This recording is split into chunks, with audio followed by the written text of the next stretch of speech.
Hello, everyone. I'm Brendan Marcello, sitting digitally across from Michael Niziolek, who apparently has the Black Plague at his home this Again, week. no. Some sort of rhino virus that's very contagious, apparently. Rhino virus? Yeah, it's something the kids got. So what is that? I don't know. It's gross. I coughed up something from the Upside Down world today. Well, just keep the demagogues out. Yeah, it's not great. Rhino virus.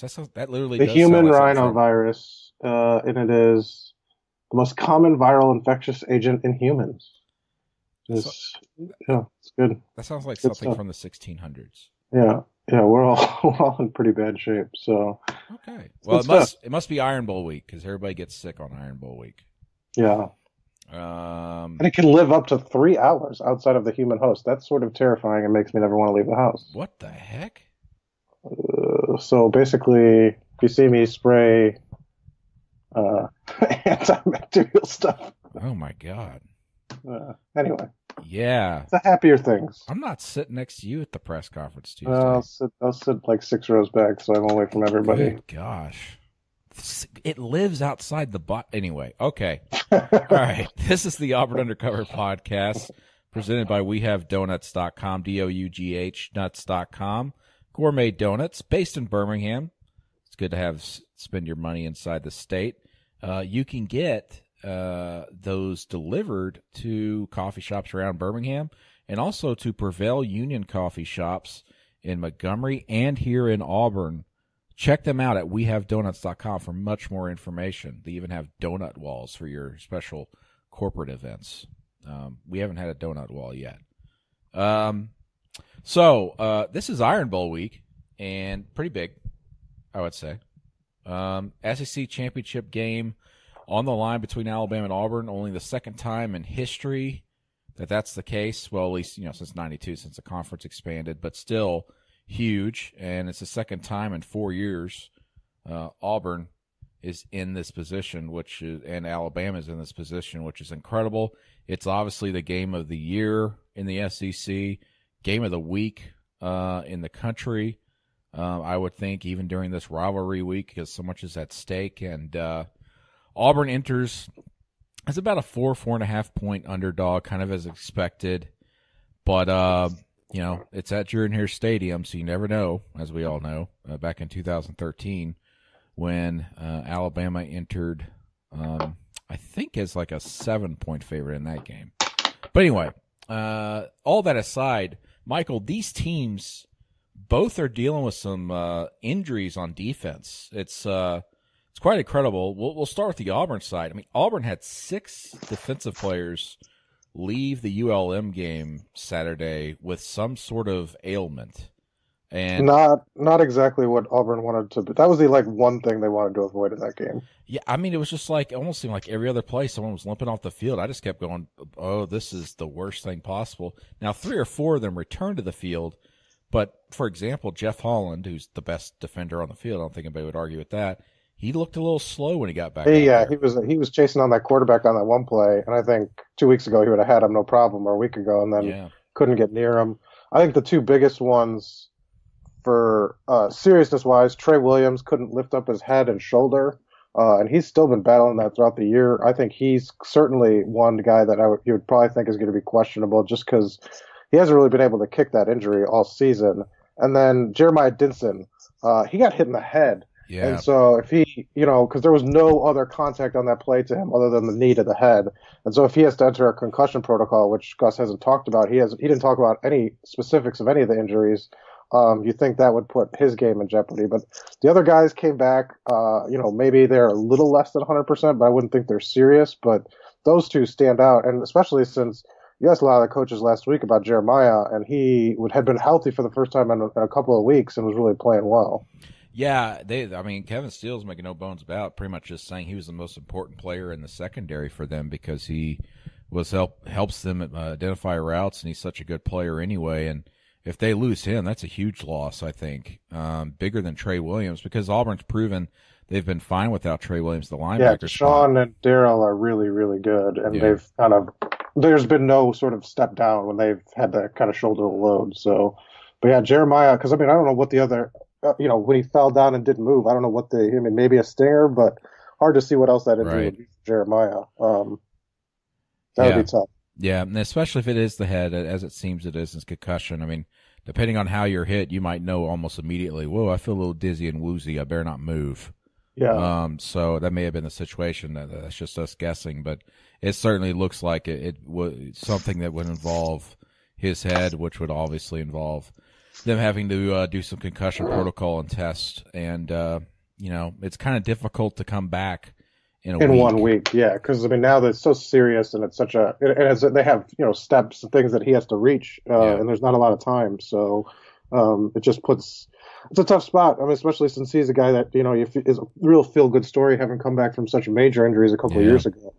You hate to see him going through stuff again because man, has he been through that one hit just broke everything, and he just kind of put his head down and rehabbed for almost 2 years and came back. So you hate to see that. You wish he could be on the field for the Iron Bowl, which is kind of what these kids look forward to. What, 365 days a year? yeah. I would say so, except for the leap years.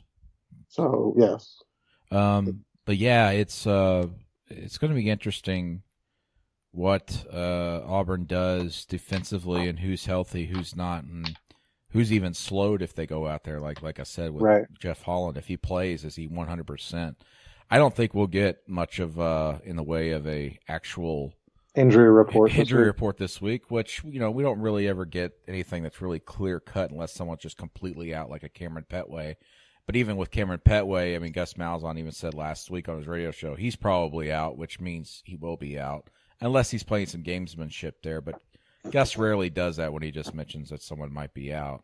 And at this point, I don't think you would want to mess with the running back rotation for whatever it is. And even though it's not really a rotation, I don't think you'd want to mess with that because it seems to be working right now with Kerryon Johnson. Well, and yeah, the good news for Auburn is that they haven't had their quarterback and running back healthy in this game in 3 years or whatever it is, and Right. now they are. So, I mean, even though they got some bad injury news or had some injuries on Saturday, I mean, it sounded like every fan, every time Kerryon Johnson touched the ball, was holding their breath and screaming at the TV, and no in between. They were very worried about his his health, but I think it's fair because I think your Iron Bowl probably rides on his shoulders a little bit, Yeah. or a lot bit. Well, yeah, sure. But as you mentioned, save for these defensive injuries, which just popped up, but it seems like most of them will be available. This is the healthiest Auburn will be going into an Iron Bowl in several years since that 2014 game, really, Hmm. which is huge for Auburn, especially as you said, the quarterback and running back positions. Because last year, as we saw, that was just an absolute mess with Cameron Petway injured and still playing, and then obviously having to put Jeremy Johnson back out there with Sean White injured. Now, on the Alabama side, they're dealing with a lot of injuries too on defense, and that's really kind of been the storyline for them the last 2 weeks. They had to come back and score in the final minute against Mississippi State to break a tie and win it. And Mississippi State had some success running right through the middle of that gut of that Alabama defense, and that's where they're dealing with a lot of injuries, Mike, especially the linebacker spot. Yeah, Sean Dion Hamilton out for the season with torn ACL. Mac Wilson looks like he's out for the season he was carted off the field, foot injury it sounds like. And then they had lost in week 1 Christian Miller and Terrell Lewis, 2 linebackers, and they've got a bunch of other injuries too. Their starting left guard Ross. I wouldn't even want to attempt. Do you know how to say his last name? Pierre Shabaker or something like Yeah, that. there's no way I could do it. Left guard, he has an ankle injury. He was out last week. Fitzpatrick sounds like he's going to play, but he's been dealing with a hamstring injury, and we saw what that did to Kerryon Johnson earlier this season. Rashawn Evans has battled injuries throughout the season, but he's going to probably, he'll be in the lineup, but he had a groin injury, a stinger this season. So their linebacker corps are dangerously thin. That's probably good news for Auburn since they like attacking the middle of the defense. Yeah, and that's actually the strength of the Auburn offense is that offensive line and running between the tackles. They haven't been very successful actually running outside the tackles unless it's Eli Stove on a sweep of some sort, But the patience and the quick cutting, jump cuts and everything of Kerryon Johnson have really made them really dangerous in the middle of defenses. And I think that this favors Auburn a little bit going against that what is still a great Alabama defensive line, but the question is the linebackers filling gaps there with all these injuries? And it's still not easy to run. You mentioned that No. Mississippi State game because, I mean, they had Mississippi State ran most any team opponent for Alabama 172 yards, but there's a qualification there. It was on 49 attempts, so it was only 3.5 yards per carry. So it was still fighting and scratching for everything they got. This team's allowed only 100 yards on the ground 4 times this season. Have allowed less than 50 3 times. Incredible. And that was against all top Power 5 schools. Florida, not top Power 5 schools, but Power 5 schools, Florida State, Vanderbilt, and Arkansas. So, 2.6 yards per carry they're giving up on the ground, only 6 rushing touchdowns. Pretty impressive resume. And, any weakness you kind of hope Auburn's going to kind of try to exploit. And so I think certainly that linebacker thing maybe opens up a little window there. Otherwise, this team has shut everything down on the ground this season. Yeah, I personally think Auburn's got to rush for 200 yards to win this game, and I think it's entirely possible they do it. I think they become the team that cracks that barrier against this Alabama defense, and I say that just because Auburn's offensive line is just playing so well right now. Well, they haven't done that since that 13 game. Right.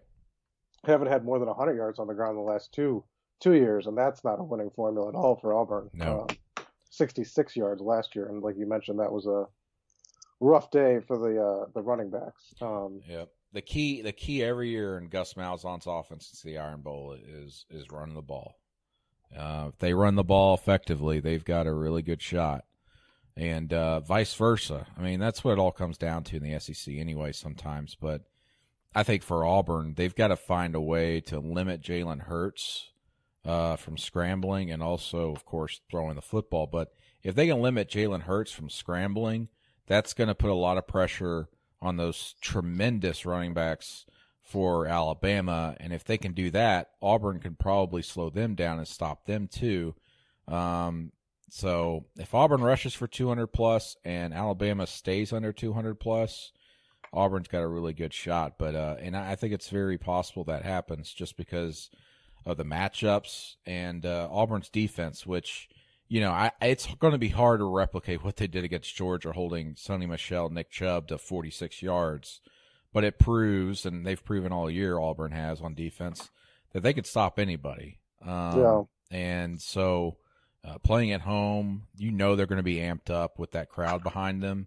It's going to be a monumental challenge, but one that they've proven that they can definitely match and even surpass, because no one was expecting that against Georgia. And I think you would say the same thing about Alabama, but at this point you give more credence to the idea that Auburn could stop Alabama. Oh, the one difference I think for Georgia is that Jake Fromm was kind of stuck in the mud. He's not going anywhere in that pocket, really. Right. And Jalen Hurts, things break down. That's kind of when he's at his best, just getting out of the pocket and going, he can carry it himself. He doesn't have to worry about looking for anybody else. So that's kind of the X factor almost. And, Auburn hasn't had a game where a true dual threat's kind of taken over. Nick Fitzgerald, they had to throw the ball. Clemson really kind of got there in the air, a couple carries for their quarterback, but they haven't had a game where the quarterback has looked to make a difference on the ground. No, it'll be interesting to see what Alabama tries to do. Yeah, and I thought, against ULM that that would be a smaller test for Auburn's defense just because their quarterback was a dual threat guy, and Auburn did a good job against him too.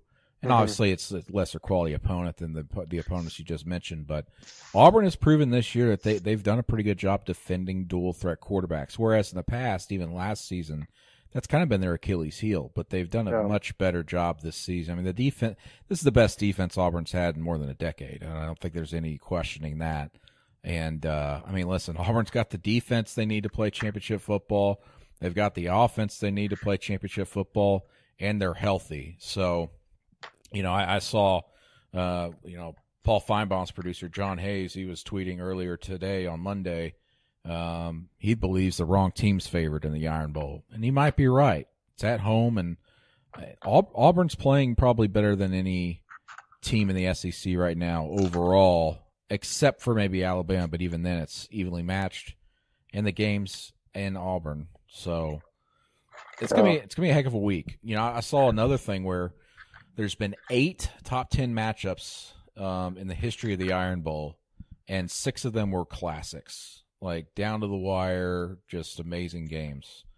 Well, we haven't seen that yet, so you hope it's going to be like that. But man, every game we've kind of gone into thinking it's going to be a good game has been ugly or a blowout. So interested to see. We'll see. I'm sure Auburn fans would take for another not forgettable, but another blowout. Yeah, no, absolutely. You know, yeah, I tell you. I don't think anybody. Well, all right. Hypothetically, obviously this is hypothetically.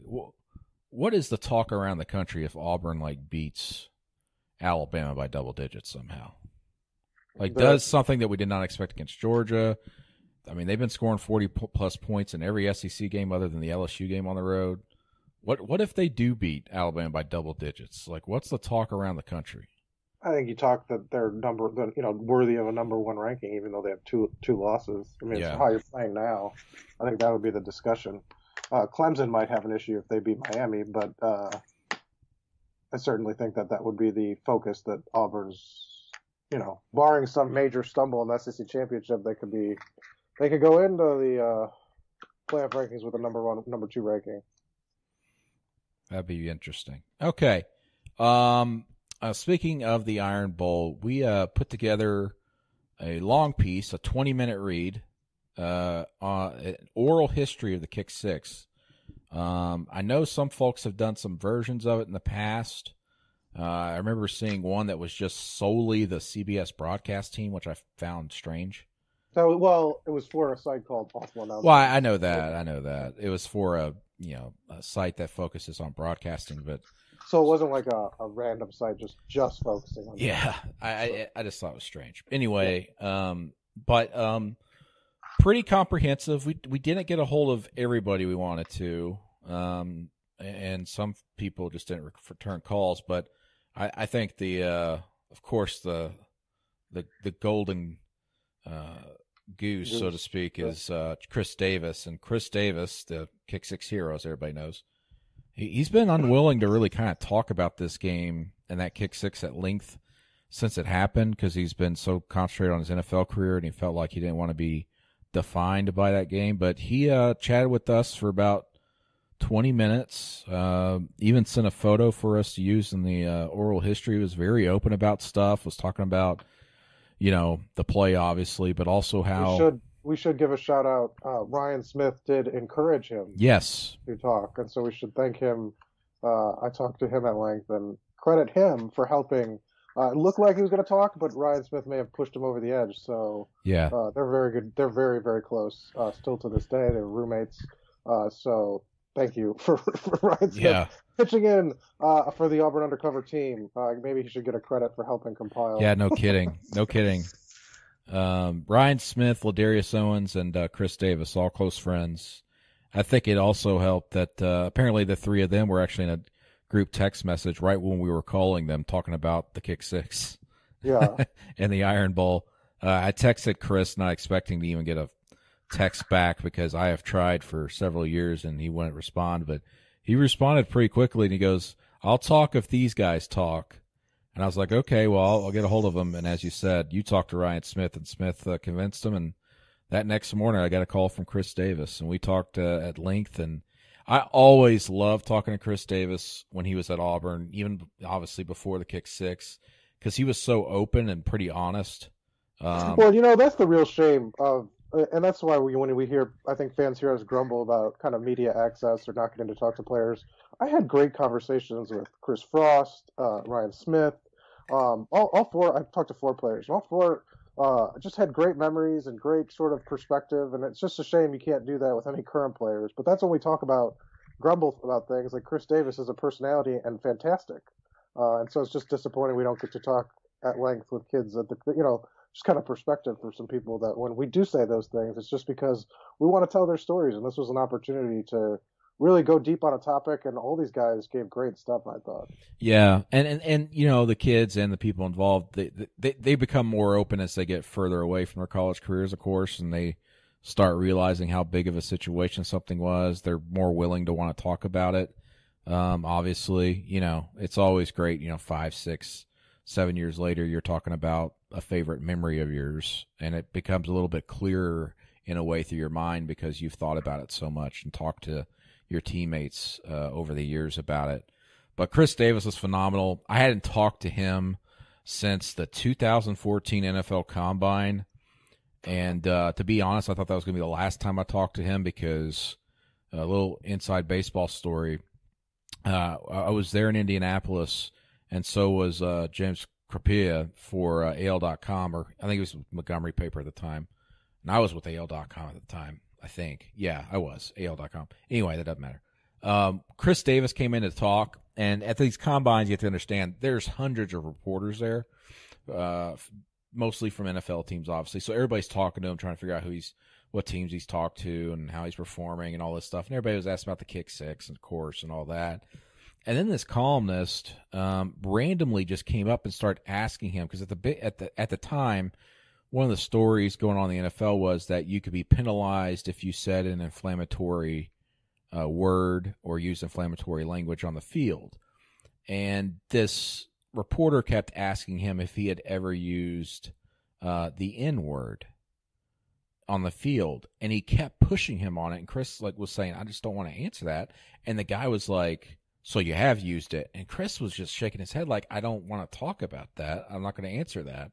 And the guy couldn't take no for an answer, and he even followed him out and was all like, "Hey, I'm friends with so and so. I figured, we'd be able to, do this, and I talked to you about it. I respect you and all this." And I remember Chris Davis kind of walked out of that interview, and James and I followed him outside, and we were like, "Dude, we're sorry you had to go through that. You shouldn't have to deal with that, especially after you said you don't talk about it." And Chris was like, "Yeah, it's all right." And he was just shaking his head, and then he had to go do some more testing. And I remember turning to James going, "I guarantee you that's probably the last time we talked to him because of what just happened." Yeah, that's off topic. Yeah. I mean, it just came out of nowhere. I mean, it was a great interview. Chris was doing what he does best, and that's just talk and being open about everything. And then this reporter, he's a columnist for a national publication, came in and said that and was trying to put him in a bad situation and saying, "Well, yeah, so you have said it, huh?" Just because you wouldn't answer the question. It was totally unfair the way that guy handled it. And James and I, in a way, apologized to him for that reporter doing that, just going, "Man, we don't know what that happened. We hope, hope that didn't make you shy away from everybody." But that, coupled with him not wanting to talk about the kick six because he was trying to be a cornerback in the NFL, he kind of, he stepped out of the light for a while. Didn't want to talk about it, even to local reporters, about the kick six. But he's more than open now, and in fact, Chris will be here for the Iron Bowl this week, and they're trying to talk him into being the honorary Mike man before the game. Now, Nick Fairley was the honorary Mike man for the Georgia game 2 weeks ago, and the crowd loved that. But Chris is like, "I don't know. I don't like being the center of attention. I don't know if I want to do that." And I said, "Dude, you need to do it, because if you do it, that crowd is going to go ape. I mean, they are going to go nuts." And he said he might do it. But either way, he's going to be in town. Apparently, he's going to sign autographs and do all kinds of stuff. And so that's good, because he was here for the Iron Bowl, I think, 2 years ago, but he was very low profile. He didn't want to do anything. He didn't want to sign autographs. He did not want to talk on the record about the kick six or anything like that. But, I can see why, though, he wouldn't want to take attention from this year's team. Let sure, that be their thing. And he sounds like the guy. Ryan Smith just says that's his personality. So I wouldn't take it as fans as an insult or anything. It's more just how he's just kind of shy away from it. Lets the play, and the play does speak for itself. It does. Pretty impressive. But man, if they do introduce him to the crowd, he will get quite the. He'll get the biggest ovation of the afternoon. Oh, I'm sure. For sure. Yeah, absolutely. But yeah, it was great doing that piece, and getting to talk to Chris Davis again was a treat.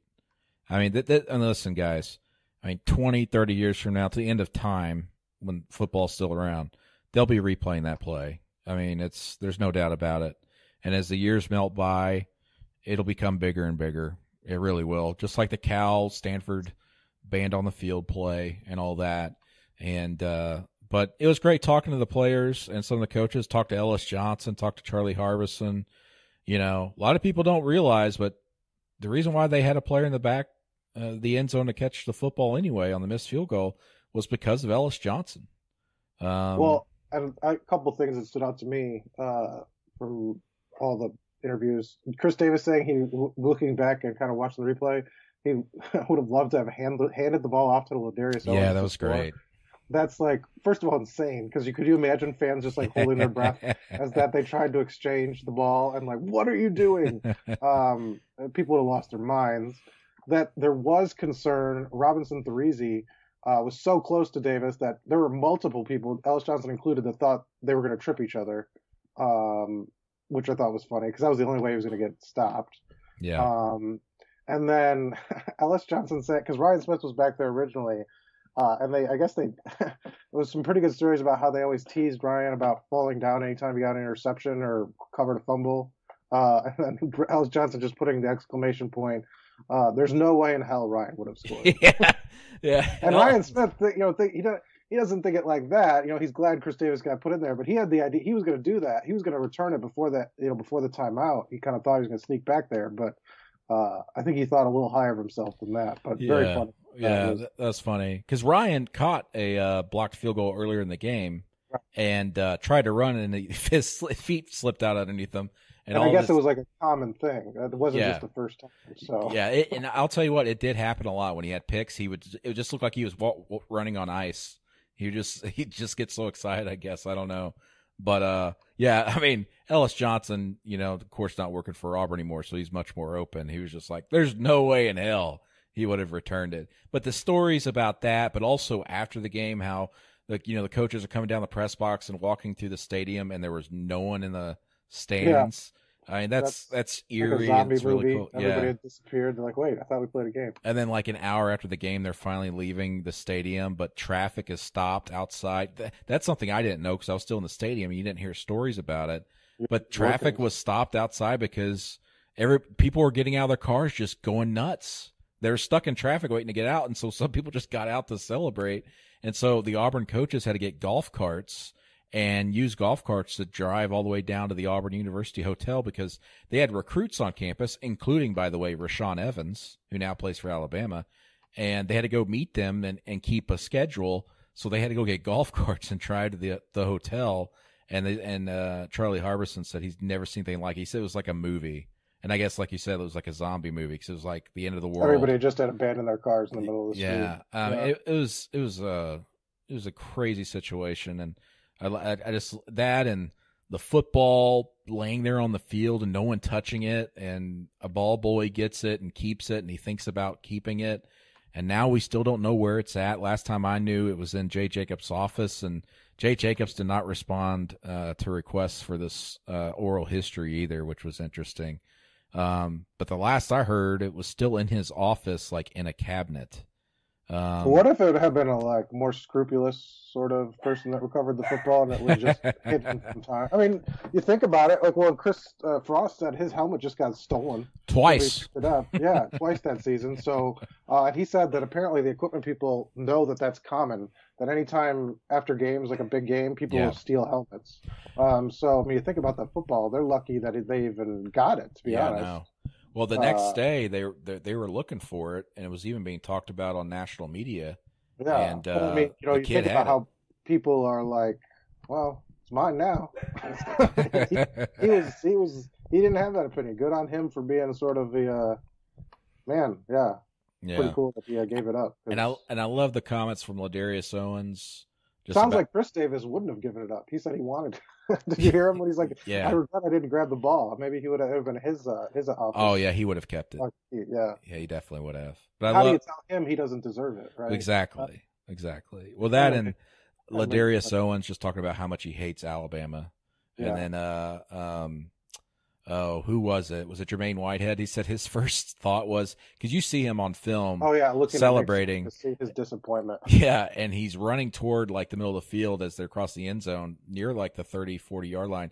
And he said he was doing that because he wanted to look in Nick Saban's eyes and see what his expression was.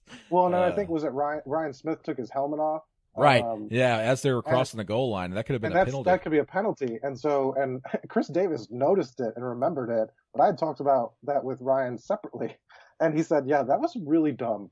He's like, that was a 23-year-old not knowing exactly what to do. But looking back on it, that could have been pretty bad because that's a penalty. When you take a game, take your helmet off in our live play. But he's like, "Yeah, probably wouldn't have done that if I had to do it over because I didn't really know what I was doing, but that's not." I don't think those referees would have made it out of that stadium alive if they threw a flag. Could you imagine they throw a flag in reverse? No, you can't do that. And you can't do that to the kids on a big moment like that. You know what I mean? No, I know, but I mean they would have had to win out their lives. They would never be reffing again. Would have been their lives would be in danger. But anyway, it's a great piece. Go read it. It's the oral history of the Kick Six and the last game in which the Iron Bowl decided the SEC West champion, and here we are again 4 years later, same situation. A lot on the line. Crazy stuff. Okay, so Stephen Leath, the president of Auburn University, finally announced his advisory committee for the athletics director search. We were kept being told that it was going to be a search committee, but no, they're calling it an advisory committee.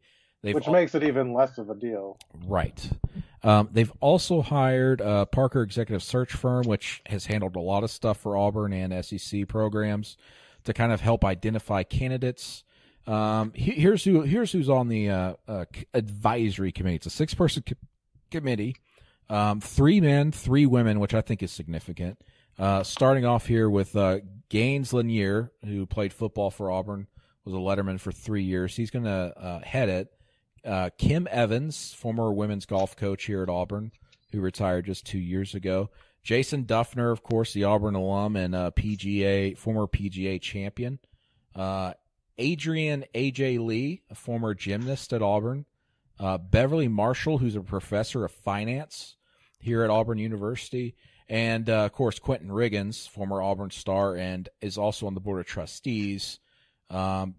Couple of folks, or a few folks on that advisory committee on the board of trustees as well.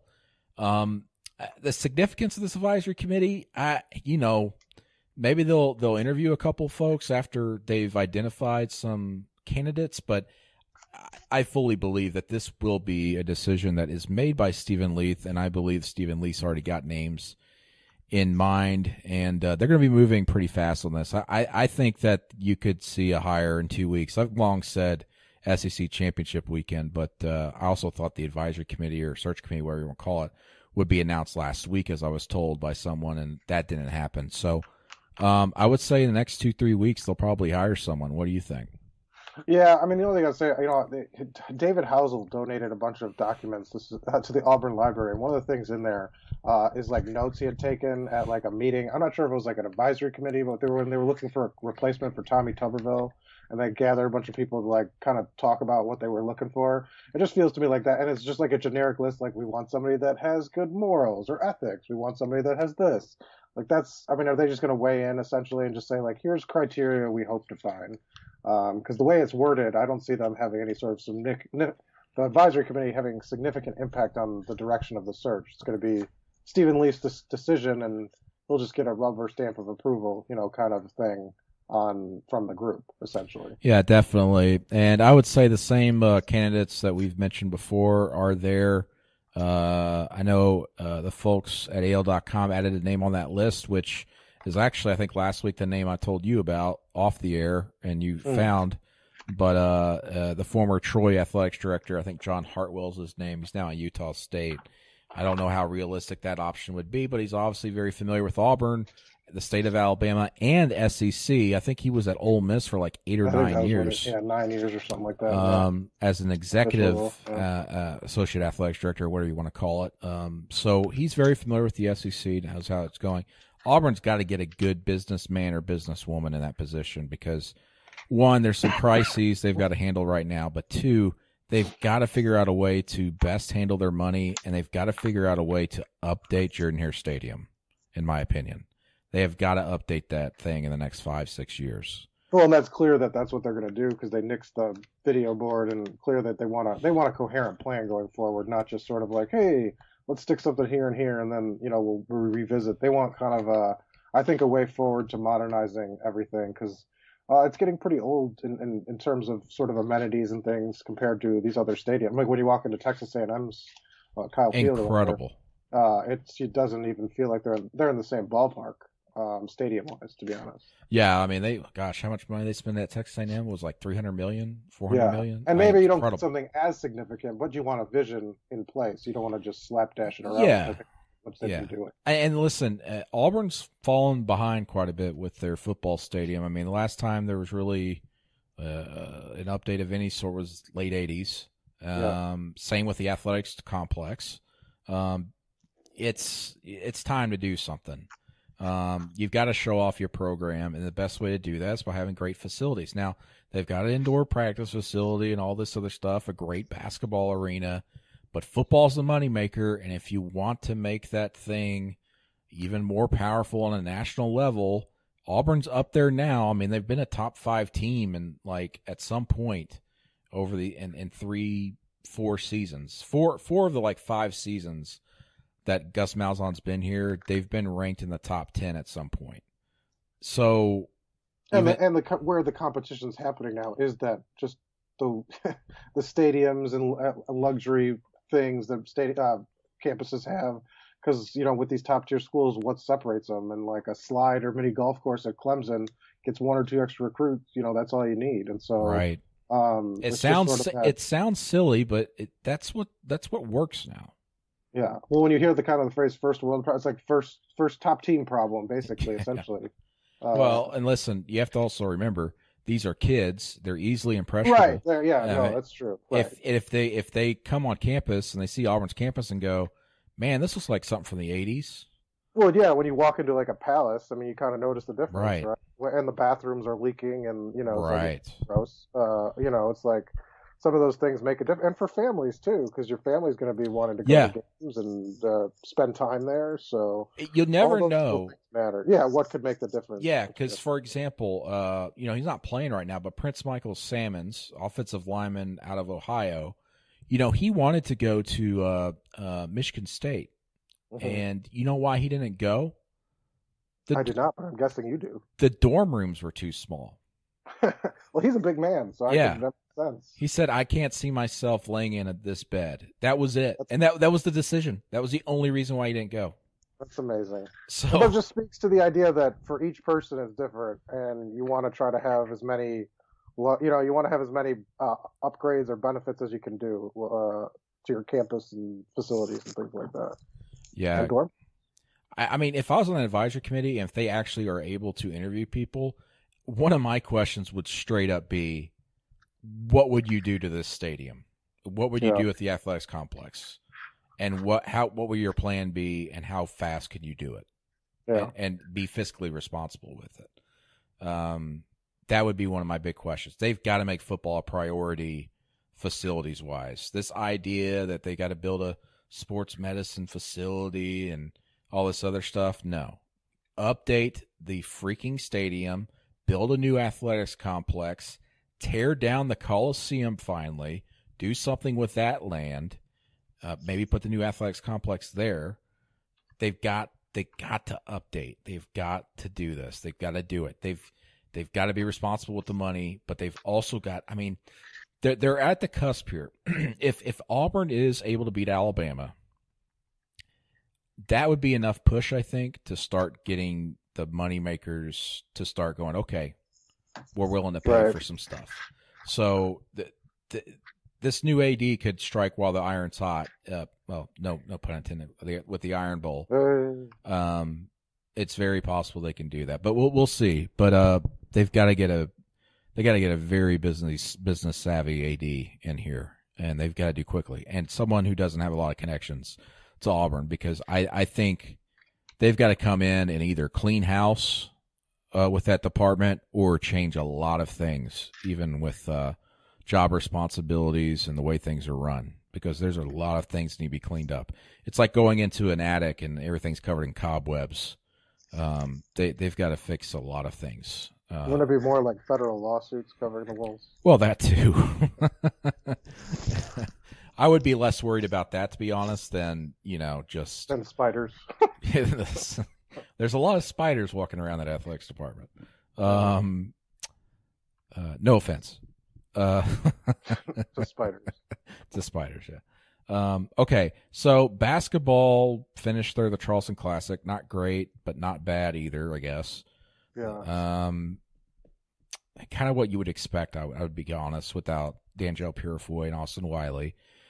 They beat Hofstra to finish third. Now they come back to Auburn to play, Winthrop Friday? And this could be an interesting week because keep hearing Bruce Pearl and that staff still kind of in some hot water with what's going on with the internal investigation, not necessarily the FBI investigation. And I just keep hearing, like, the more and more things I hear, it's like bad things could be on the horizon. I'm not hearing good things as far as the coaches and coaching staff. Now with players, there's all kinds of rumors with that, like especially about Austin Wiley about potentially being cleared to play. But the coaching, I just had a hard time with that one, just because that would mean they found no evidence of wrongdoing, but the federal indictment should be evidence enough, right? You would think. And so you'd want to petition the NCAA just to make sure there's no issue, to leave it in their hands, because then you wouldn't get them reversed the wins reversed anyway. And here's the other thing that's interesting is a couple of these other programs have been involved with this. They've turned things around pretty quickly as far as getting an answer whether these players can play. Auburn has not. So that leads more credence to the idea that they will not play this season. Yeah, I think it's going to be an uphill battle, but I think just with the way the federal indictments were, or the complaint and all those things, and that's evidence on of itself, I think you'd want to just go the extra step of having the NCAA certify it, like not just your own program, just so to make sure there's no issues down the line. Yeah, definitely. That's what Alabama did, essentially. They right. just said, we found wrongdoing, but will you declare him back eligible? So you got to be careful, because even if you didn't find something, the NCAA could say, look, hey, wait, there's, this document says otherwise. So, but then the coaching stuff's all separate. So, and that's just a mess. Right. Okay. Let's go to listener questions here. This is from Josh Ellis. If Gus Malzahn pulls off a win against Nick Saban this week, is he forgiven for his abysmal record against Auburn's rivals in recent years? Yeah, I would think so. Beating Georgia and Alabama in the same year when they're both ranked number one at that time, in a way, yeah. It resets the clock a little bit, but I mean, you don't get much honeymoon time here with the expectations. So it's good for now, but I mean, you lose 5 games next year. I don't think people there's no long memories in college football anymore. No, there's not. A lot of injury questions. We've already hit on that.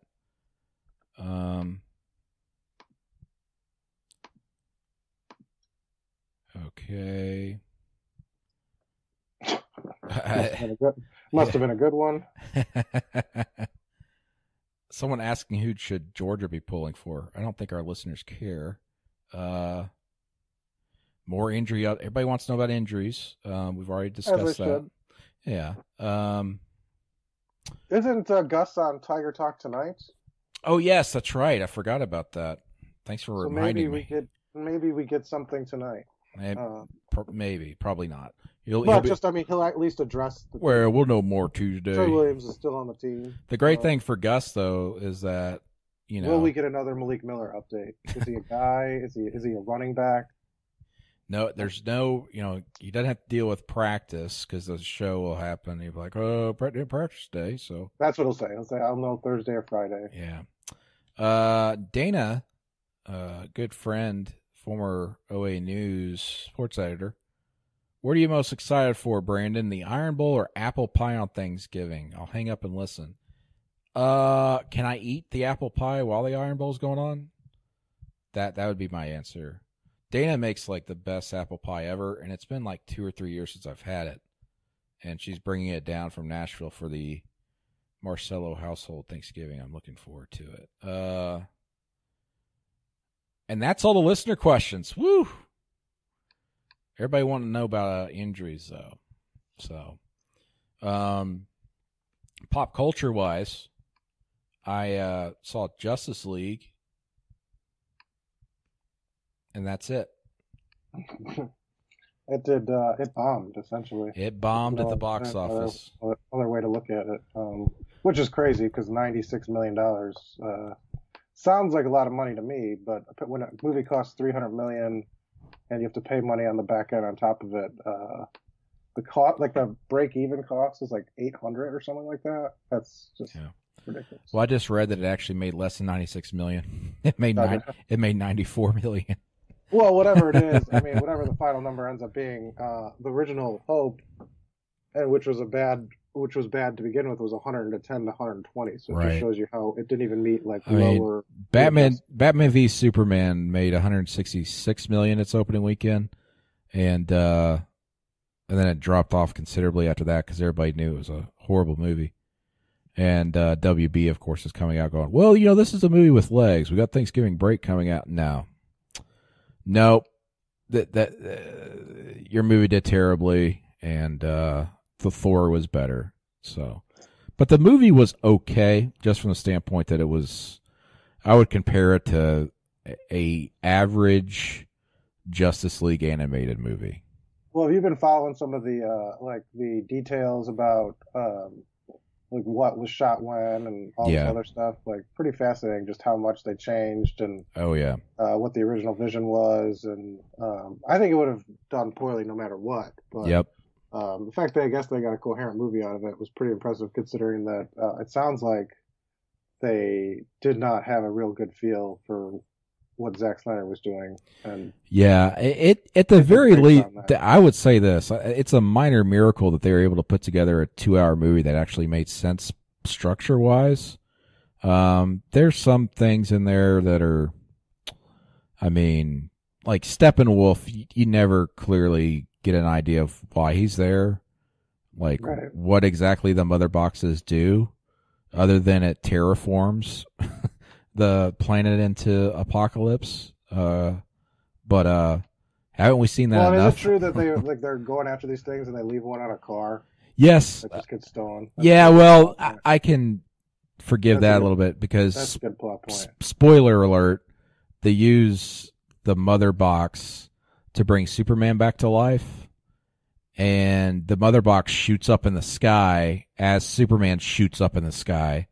And they're going, oh, crap, where'd Superman go? And that's crazy.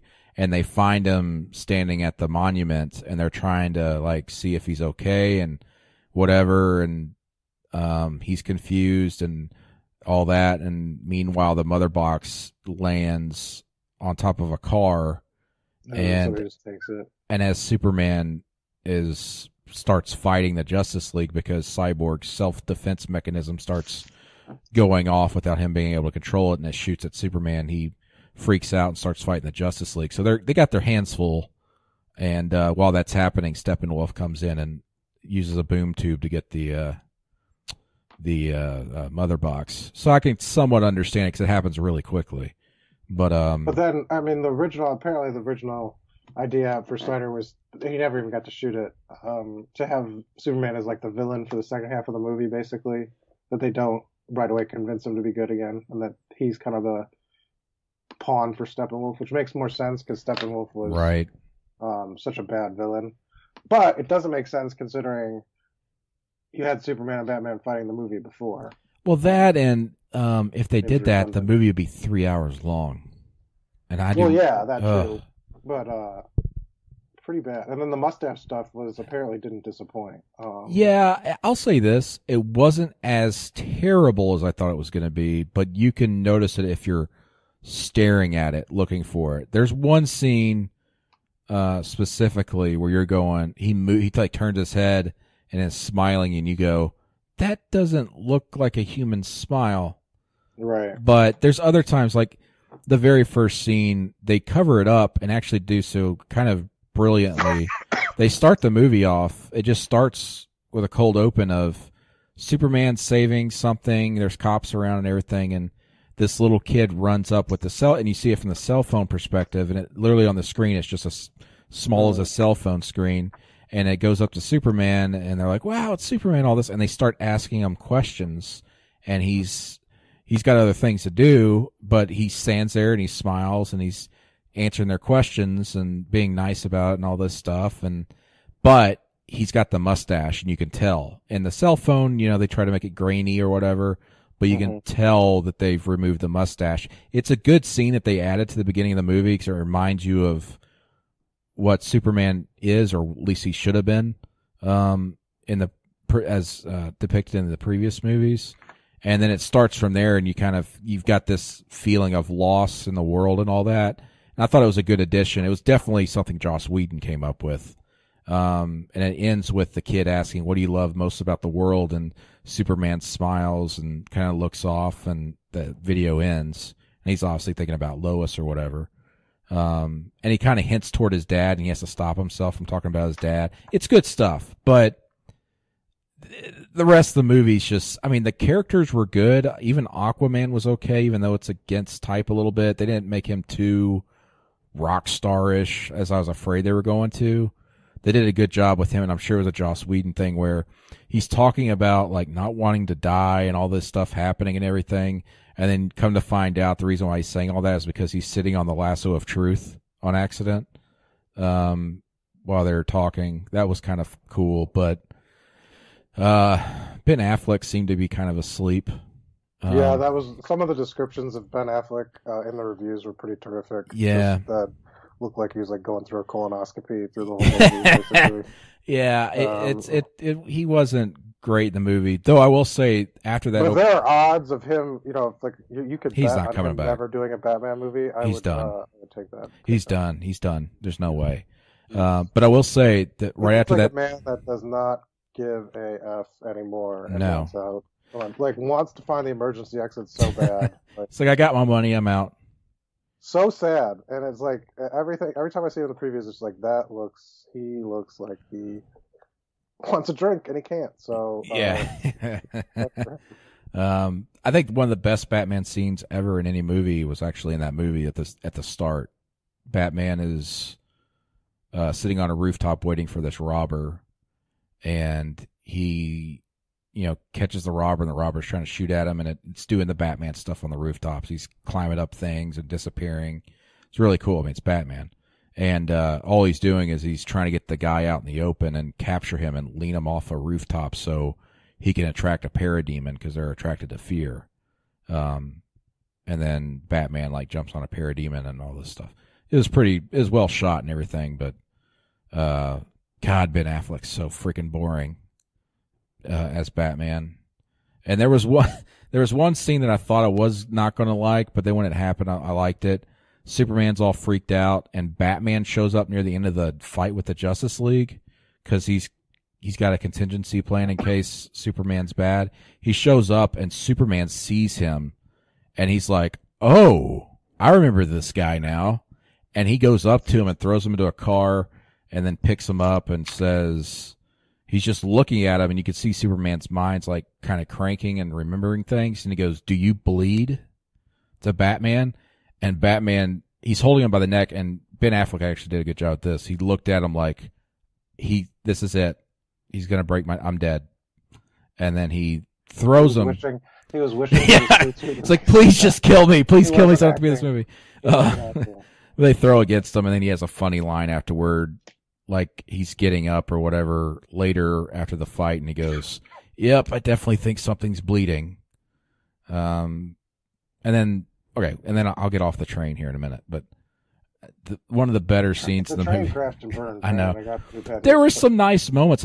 One of the better moments is Barry Allen as the Flash.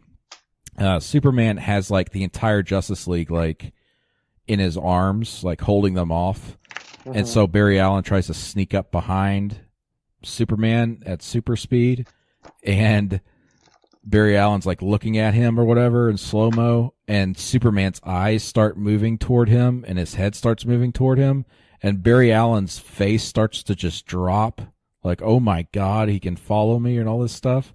It's really funny. It was pretty good. I'll just say that they got somebody that wanted to put their own stamp on the characters, and that's not what you need with these movies. You need purest version of the characters. Yeah. And then they could do their own style or make their own movie, which is what Marvel's kind of now having success with some of their kind of kookier stuff. But Yeah. the characters need to be the characters, and I think that's been the major problem. Yeah. These are almost unrecognizable to comic books that I read as a kid growing up, even the stuff that I read in the last 10 years, where it's just sort of... Yeah. Um, But I'll say this: if they move forward with anything and they actually do what you say, which I think they obviously are trying to do now. They got an Aquaman movie made, so I mean that's going to come out. Wonder Woman's kind of further along than anything else, but I don't know what they're going to do if they just do solo movies for a while and then figure out regroup later. But they're kind of it's a mess. I think it all depends on whether they do a Flash movie. If they do a Flash movie, that means they're going to move ahead. But I just can't see it. I don't either. Because some people liked him, but some people found him completely. Yeah, I mean, yeah, but he's obnoxious for a reason. He's just in college, and at the end of the movie, he gets a low-level job in a crime lab. And who played his dad? What's his name? What's his name? The MasterCard guy. Yeah, and he's in Big Fish. He was in Watchmen. He was fantastic in the movie, in the short scenes they gave him. Billy Cudrup. Yes, Billy Cudrup. He was fantastic, and the end of the movie, the end scene with him and with Barry Allen was great. Cyborg sucked. Just was awful. Aquaman was okay. But and they have a whole movie though for him, so we'll see what they do with him. Yeah, but the one thing that would give me hope about that solo movie is the director's really good, but even so, they got to have a nice arc for him where he changes by the end of the movie. Yeah. Because he's not the king of Atlantis yet, so maybe I compare it to the Thor arc, in the first movie, he's just arrogant and all that, and then he kind of, I don't know, who cares? To be honest, a lot of money went into something that. To be honest, I don't want to see this universe anymore. I want them to start over.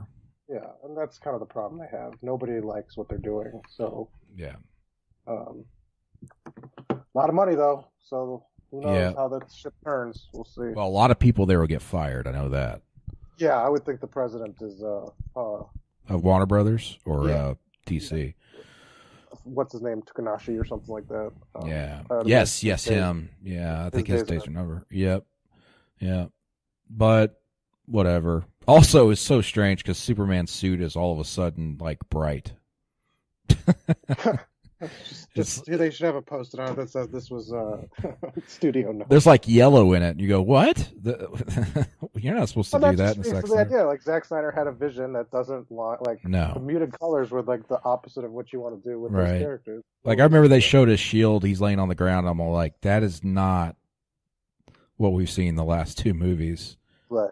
Where did he get a costume when he was supposed for them dead? Like they just had one ready that was more yellow. Seems like they changed the color scheme in a lot of things. Like that fight with Superman in the trailers, it's at night. In the movie, it's at day. I mean, you look at those posters with the colors that are inspired by Alex Ross, and it's like those are great posters, except the characters don't look anything like that. They don't do that in the movie. Yeah. Like you have to put like the shades 50 shades darker. Yeah, but they changed a lot of stuff in the movie just as far as aesthetics, because the fight with Superman was supposed to be at night, and it was during the day in the movie. But it just speaks to just fractured overall vision that nobody had like. Well, it speaks to Zack Snyder wanting everything to be so dank and dark and stupid looking.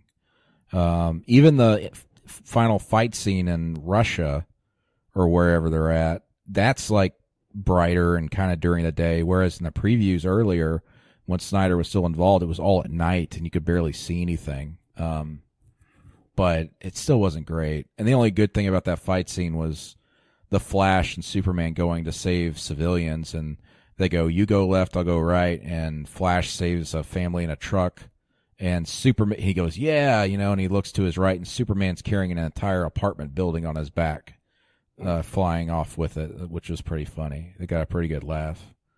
But anyway, I don't know why we're talking about this so long.